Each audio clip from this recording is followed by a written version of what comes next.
Hello and welcome to Cruising with E-Rider.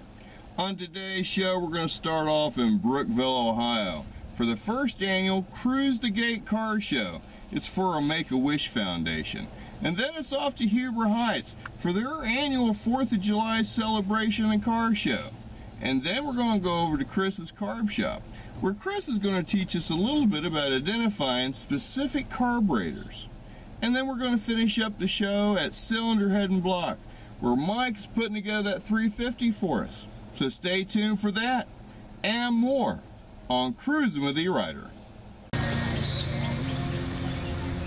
Dan, tell me about this car, man. I've had it for 39 years.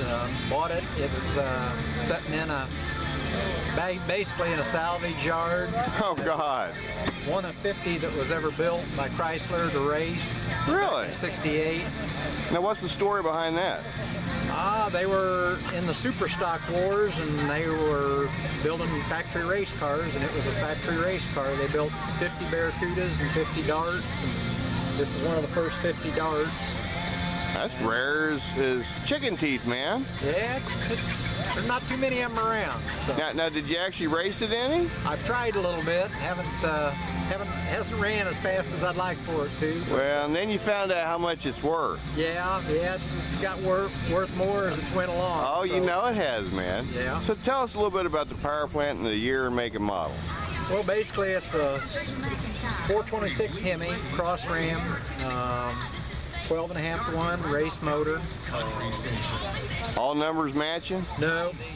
Most of them that you find aren't going to have numbers matching. Yeah, first motor didn't last long. First motors didn't last long, and a lot of them didn't last when they unloaded them off the truck. They were in such a rush to get them done that they were not a lot of real good quality control. So rushed into production. Yes, sir. Yeah. Yes, sir. Yeah. But you're a long-term owner, man. Are you doing anything else with it? Except enjoying it? Well, that's about it. That's good, man. That's good. Well, you know, man. For stuff like this. That's right. And when you get one you like, man, you keep them, you take care of them. Yeah, it's kind of the vision I had for it was to look like this, and it's kind of like building a model. It looks like I wanted it, so now I try not to mess it up. Yeah. Well, man, where are you coming in from? I live in Brookville now. Oh, hell, originally from over in Illinois, and now I moved to Brookville about a year and a half ago. Oh, well, we're glad to have you out this way. Good. Well, man, thanks for being on Cruising with E-Rider, and we'll see you next time. Okay, well, thank you very much. For a hospital stay. 3. What about after the hospital? Fortunately, man, tell me about this truck. It's a 1966 Chevy. At Heartland, we work with Medicare every day. With a big motor. Oh, no, 3.3. Okay, it looks like a big motor. No, small one, but built up a little bit. There you go. So now, what color is it? Midnight blue. I like that blue. Blue's what caught my eye, man, walking past it. Thank you. Now, how long you had it, man? About 4 years. Okay, now did you do any of the work to it, or did you buy it this way? Bought it painted. It was painted when I bought it. Okay. All the motor work already done? No, I did everything else. All right, well, that's the way to get them, man. You had it painted, so you had the hard part done. Yeah. So now, where are you coming in from? El Dorado, Ohio. Now, where's that at? About 20 miles from there. Okay, that's not too bad then. Northwest. Now, do you drive it a lot? To shows. Okay, all right. Well, that's a good-looking truck, man. I thank you. All right, well, you keep cruising with E-Rider, brother. All right. Appreciate it. Man, tell me about this Chevy. It's a 55 Chevy. I've owned it for probably 10, 12 years. Been working on it for 10 or 12. It's got a 383 stroker, 400 turbo, 9-inch Ford with a 350 posi. Disc brakes, power steering, power brakes. You got cruiser. You got that air? No air. No air. I'm proud of you. I didn't want air on this one. That just pulls horsepower. Right. And it's got plenty of good horsepower. Does it now? Yes, it does. Now, do you drive it quite a bit? Yeah, I drove it the Street Rod Nationals in Louisville 2 years. Okay. And I just go when I want to go in it. Now, did you do the work to it, man? All the work except the paint. Now, the black and white's what caught my eye. Yeah, it's just something that I wanted different this time. I don't blame you. Police car. Kind of. Police car look. Yeah, I like it. Used to be blue. Did it? White. Yeah. Okay. All right. So what's the story on the motor now? Is that Motor's a 383 stroker, aluminum heads, got a comp mother thumper cam in it. right? Elder block manifold, 750 double pumper. And So you ain't sitting still by no means. No. No. Running car. Now you know I love these I 55s. do too. That's Now my first car when I was 17 ain't nothing years against old. the 57, Right. Okay, because that's a good-looking car. Right. But this is more the gangster's car. Right. Well, it's Well, you know, what I grew up with. Yeah, you know, when you watch the old Moonshine movies, they Right. weren't driving the Right. 57s, they were driving these. Right. So I don't know why, but you know, I always thought this was like more the bad guy's car a little bit. It's like you said, you kind of got the cop thing going on in Right. this one. Well, all I need is a police sign. All you need, yeah, and you'd be done, man. Red light and I'd be done. So are you doing anything else with it?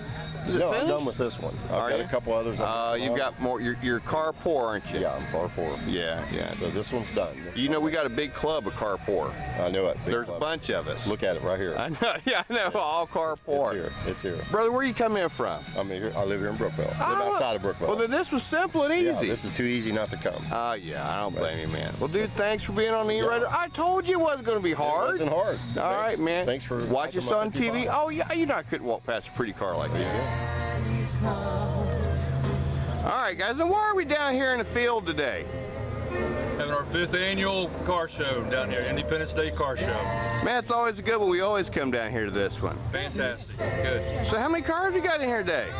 We got about 50 so far, but the day's still young. And you got that on a nasty, sort of rainy day. That's hard, man. Exactly.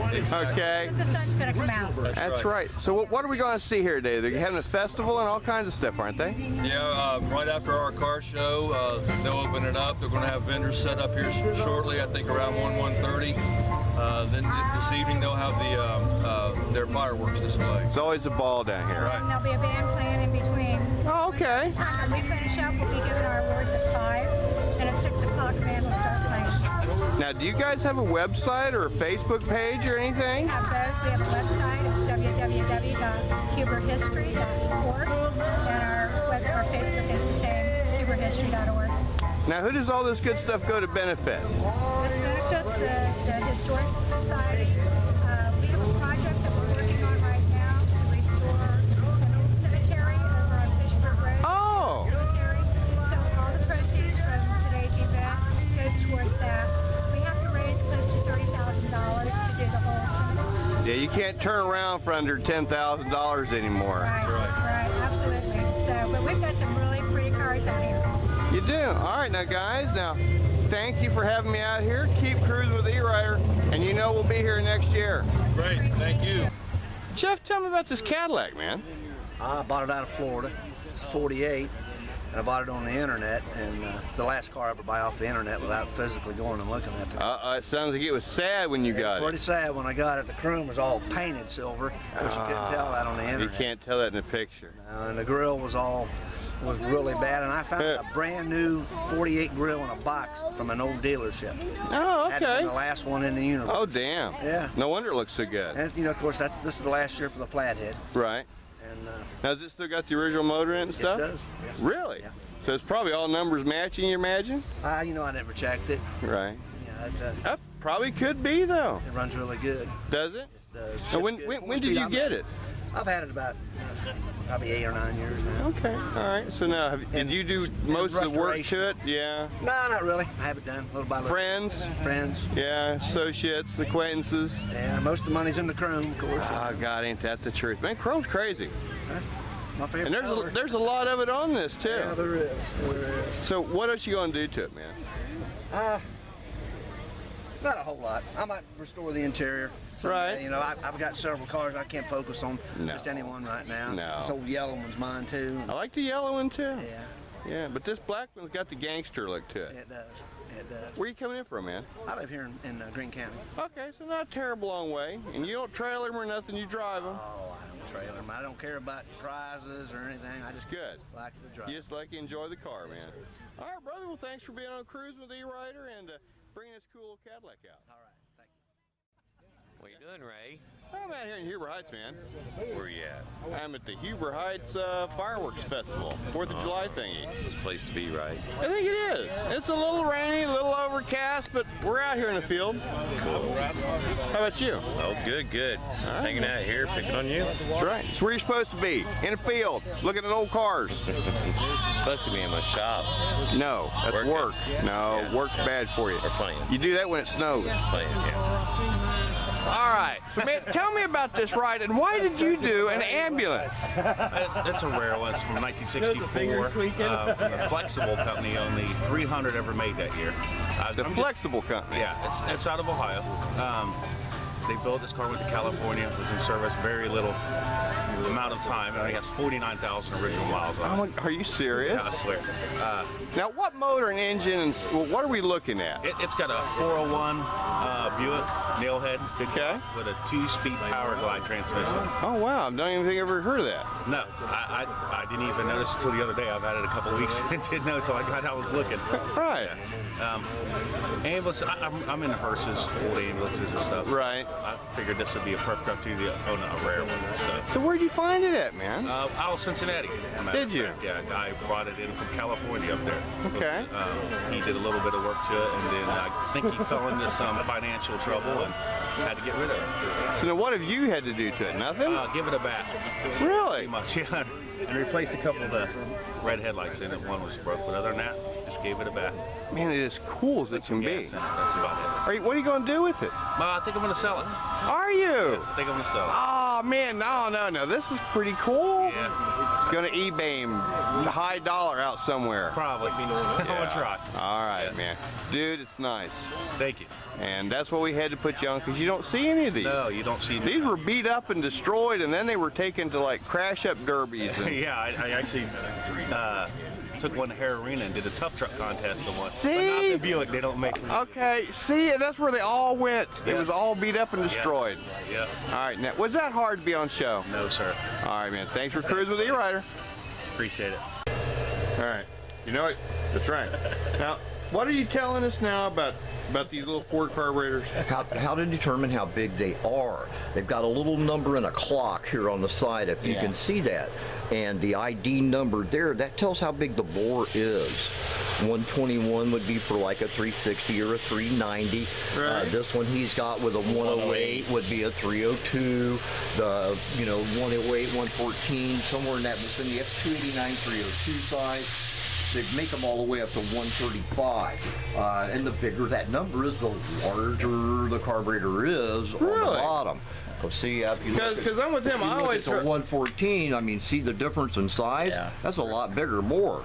All right, but now you were just saying that the blade size don't not always the same. Because that's what I've always heard was the blade size. Well, if you look at this one, it's a 114 and that's a 108. Yeah. And actually, the 108 blades are the least little bit larger. Yeah. Right. But it's all really taken care of by how big the venturi is, or if the cluster is larger to take up space. That determines how big they are. Right. So, yeah, looking at the blade size and saying, wow, that one's a little bigger, may not always be a good answer. So it's half an answer. Basically about exactly the same, even though that one does have a little bit bigger blade. You've got to go by that number on the side. And that number was what? 121. So it goes up to 135. Oh, they'll go up to 135. I don't have any that big, and they're very rare. But yeah, that's, the bigger they are, the more it flows. Well, I'll hunt and see if I can't find out there.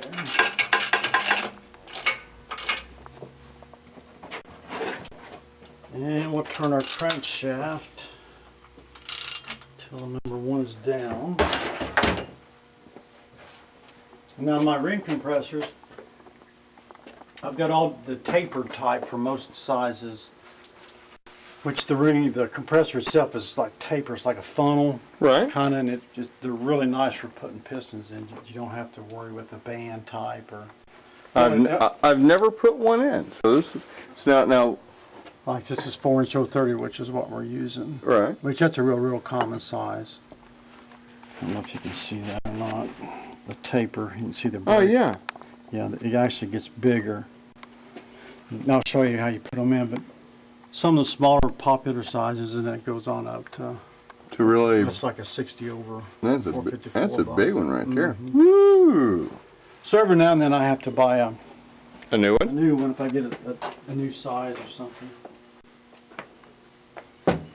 Okay, well, put a little Am I moving too fast? No, you're fine. I'm gonna actually get a picture right there. Come on, work with me, camera. There we go. I'm gonna lube this cylinder up just a little bit. Too much is doesn't Bad? hurt anything, but you're just kind of wasting oil. So. You ain't got no all the ways.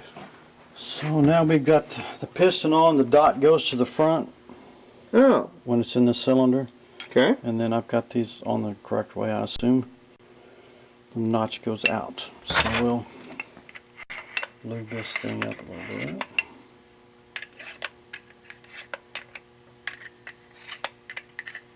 It's amazing how those motors even work. I know.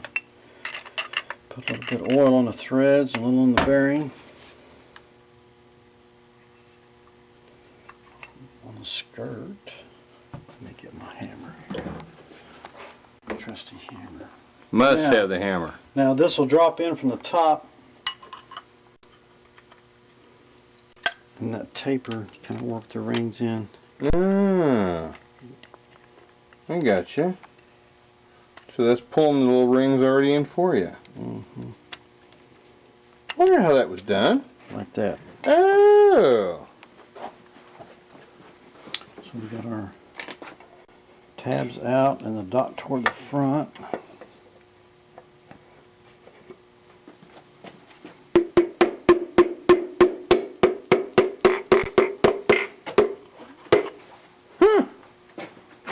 Oh my goodness. We'll take it on down.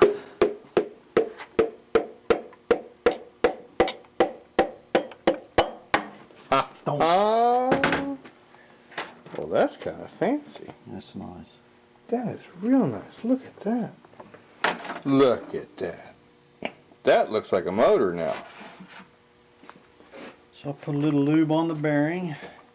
You want to be sure, and same deal, get the locking tabs to the same side. Generally, if you've numbered the stuff when you're taking it apart, the numbers should match, you know, on the rod and the cab. If we've numbered them.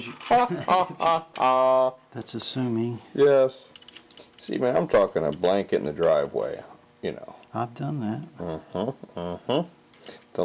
I helped a buddy, that's the last way we did it, and that was, but you've met Bruce. That was a hard motor rebuild. Get down there all crunchy and then turn over. You know, actually, it ran. Did it? Yeah. Bruce surprises you sometimes. He is certified. Is he? Yeah, he is. Yeah. He's I mean, not in everything, but like he can fix a main air conditioning. Can he? Yeah. He's popular in the summertime. He's very popular. Now hold on, I gotta go for it. See this. Oh, look at that. Isn't that pretty? God, Mike, I just want to. Look at top and back down. Oh yeah. Okay, love that. Now we'll degree the cam. Oh, now we're degreeing the cam. Ah. I just usually do this with number one piston in it because it's a lot easier to turn the engine over. I guess it probably does get a lot harder as all those are in there. And it's hard to get real specific on the thing. Okay, so we'll get this roughly to the top. Center. Give or take a little bit.